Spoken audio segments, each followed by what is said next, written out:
अच्छा, हर एक स्टार का, हर एक नक्षत्र का सिंबल होता है। अब पूर्वाषाढ़ा का सिंबल क्या है? एलिफेंट टस्क, सबको पता है एलिफेंट टस्क है।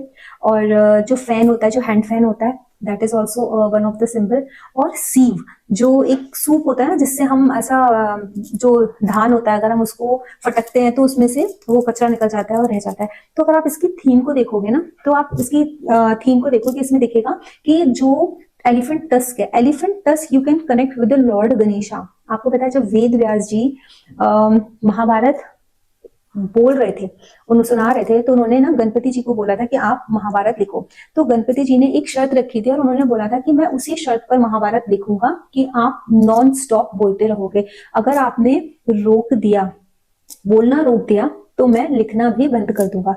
वो नॉन स्टॉप बोलते रहे और गणपति बप्पा लिखते रहे। लिखते लिखते जब उनकी कलम टूट गई, तो उनकी जो टस्क थी, उसमें जो एक दांत था, जो टूटा हुआ जो दांत है ना, वो उसी की निशानी, उन्होंने उसको तोड़ के उसको अपनी कलम बना करके उससे आगे की महाभारत लिखी। It means it shows a flow, this nakshatra shows flow, this nakshatra shows strength, कि आपको किसी एक चैलेंजिंग सिचुएशन में भी आप अपनी अपनी बुद्धि से, अपने बल से, अपने डिटर्मिनेशन से उस चीज को हासिल करने की कैपेबिलिटी रखते हो।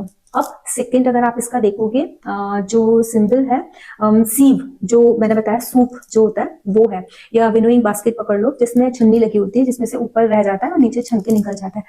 इसका मतलब क्या है? ये जो सिंबल है ये भी ये चीज बता रहा है कि they have a great power to to separate things. उनको ये मालूम है what is right and what is wrong, क्या सही है क्या गलत है, क्या चीज काम की है क्या चीज खराब है, किसको मुझे अपनी लाइफ में रखना है और किसको मुझे निकालना है। दे have a great sense of this.